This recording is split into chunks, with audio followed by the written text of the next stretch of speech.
C'était l'un des députés les plus rock'n'roll de l'Assemblée. Patrick Roy s'est éteint hier soir à l'âge de 53 ans à l'hôpital de Valenciennes.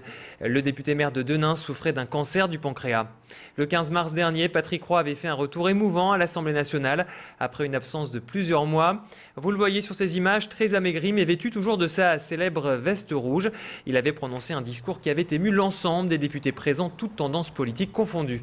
Patrick Roy était connu dans l'hémicycle pour ses coups de gueule, farouche défenseur des administrés de sa circonscription et amateur de la musique rock, du métal en particulier.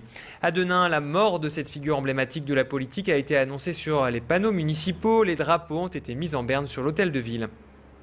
Alors on va écouter son attaché parlementaire. Il revient sur le combat politique qu'il a mené toute sa vie, mais également contre sa maladie ces derniers mois. On va donc écouter son attaché parlementaire au micro de nos reporters, Pierre Beauvillain, Clément Carillon. Tout d'abord, la dimension d'un homme politique. Il avait une dimension nationale qui maîtrisait parfaitement ses dossiers, mais à la fois quelqu'un de très humain, proche de nous, proche de tous ses citoyens, proche des militants. Un vrai militant jusqu'au bout. On est tous attristés, c'est vraiment un déchirement. On savait que son combat était difficile, mais il nous a donné beaucoup d'admiration, il nous a donné beaucoup d'espoir. Il a été combatif jusqu'au bout.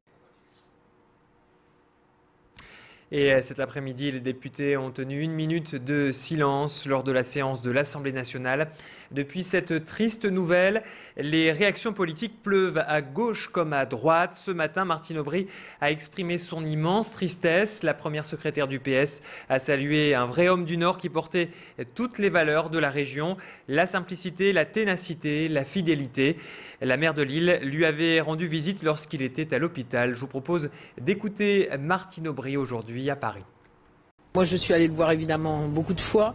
Je lui téléphonais, il me racontait qu'il allait voir Télémission, qu'il allait au restaurant, on lui apportait des petits plats qu'il aimait à l'hôpital, en douce, parce que c'était pas permis, mais qu'il y tenait véritablement. Il a voulu, et à chaque fois qu'il faisait ça, je lui fatigue pas trop, il me disait mais non, mais c'est formidable, la vie c'est formidable, voilà. C'est une leçon de vie, voilà. Et puis il faut que chacun d'entre nous se dise, il y a beaucoup de gens qui souffrent dans notre pays, ailleurs, il y en a beaucoup qui souffrent dans leur chair, comme Patrick l'a fait. Eh bien, gardons cette leçon d'être ouvert aux autres, d'aimer la vie, d'aimer les autres. Je crois que c'est profondément la leçon que Patrick nous a donnée. Et les obsèques de Patrick Roy devraient avoir lieu ce samedi à Denain, bien sûr.